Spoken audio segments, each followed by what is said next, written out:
Siguro ay napakinggan mo na, or napanood, ang Law of Attraction.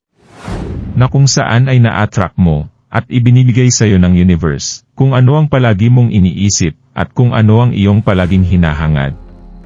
Subalit may katotohanan ba talaga ito, kung ang science ang ating pagbabasehan? Ang sagot ay ito, wala daw silang empirical scientific evidence na sumusuporta sa batas na ito. Sa halip, itinuturing lang nila ito bilang religious couch, or sa ibang kahulugan ay manifestation at lucky girl syndrome.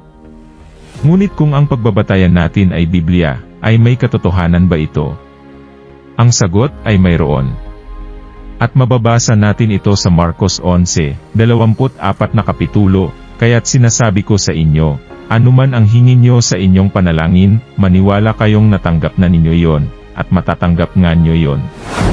At kung ganon, kung ang Biblia ay pinatutunayan na totoo ang batas na ito, ay paano natin ito gagawin? At iyan ang ating tatalakayin ngayon, dahil sa video ay pag-usapan natin, kung paano mo gagawing ganap na katotohanan, ang iyong mga pangarap, gamit lang ang kapangyarihan ng iyong isip. Kaya kung handa ka na, ay let's start now. Number 1. Visualization.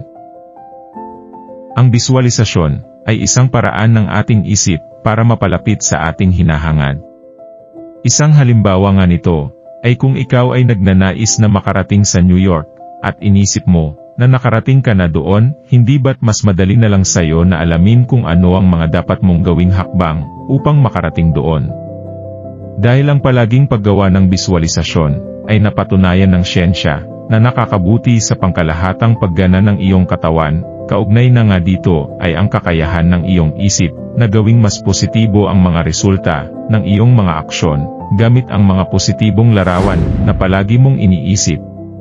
At sa pamamagitan nga ng palagi mong paggawa nito, ay nagiging katotohanan na nga ito sa iyong subconscious mind na agad namang nakakaapekto sa iyong conscious mind, kaya ikaw ay agad namang aksyon sa kung ano ang pinaniniwalaan ng iyong isip, at kung ano ang pinaniniwalaan ng iyong isip, ay siya rin naman ang magiging resulta ng iyong mga aksyon.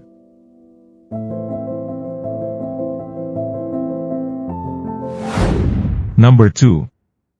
Positive affirmation.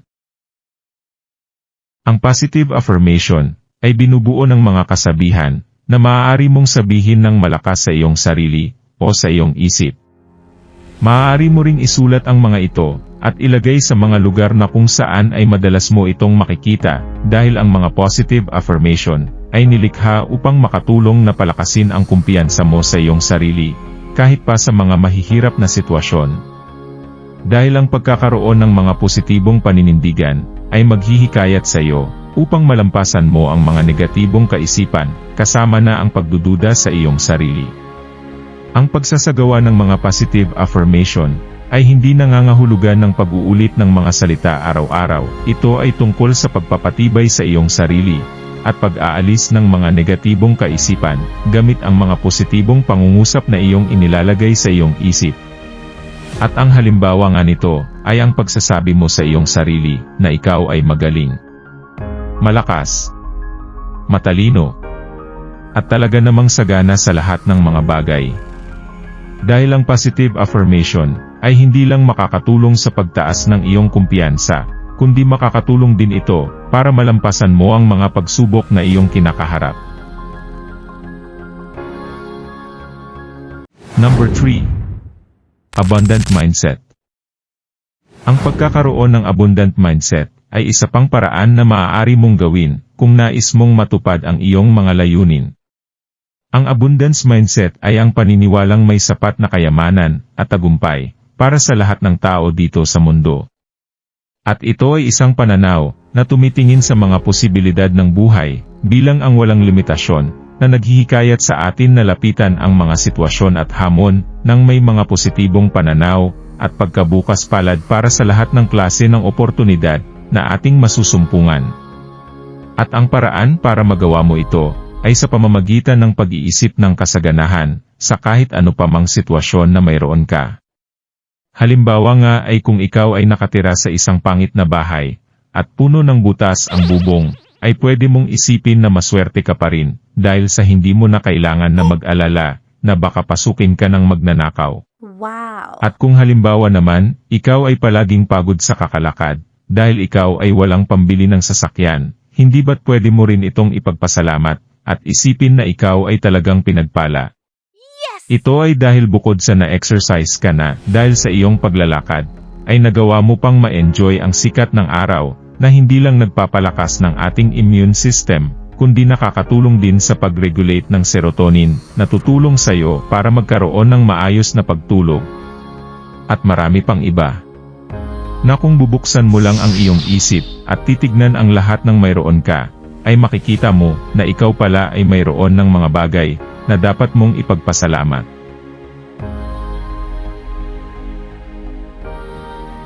Number 4. Positive thinking.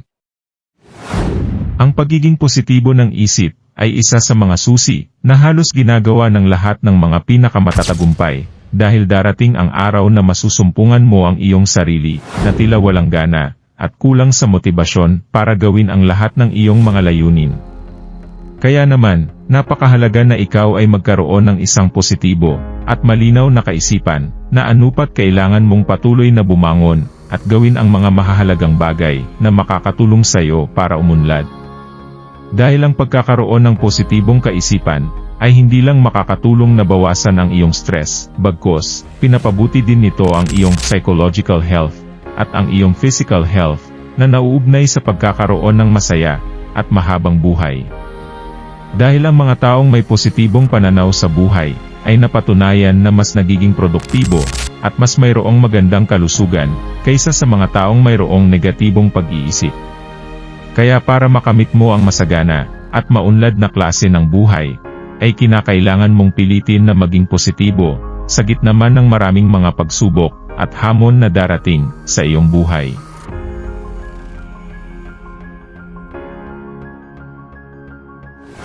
Number 5.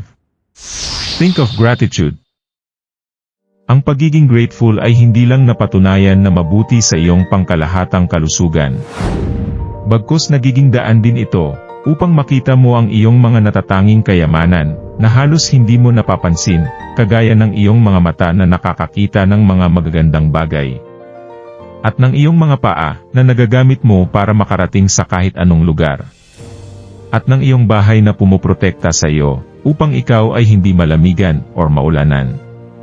At kahit ang iyong mga failure, or mga pagsubok na iyong pinagdaanan, ay maaari mo rin ipagpasalamat.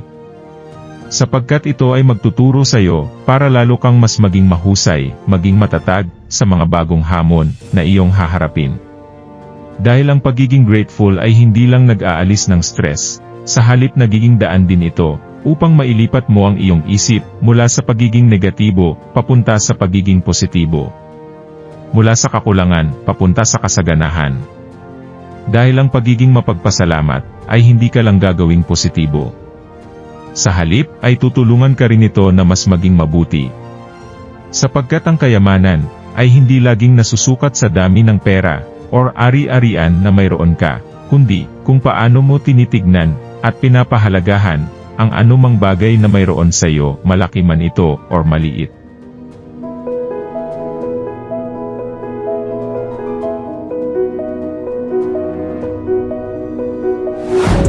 At dito nagtatapos ang ating video. Marami pong salamat sa inyong panonood. See you again, and God bless.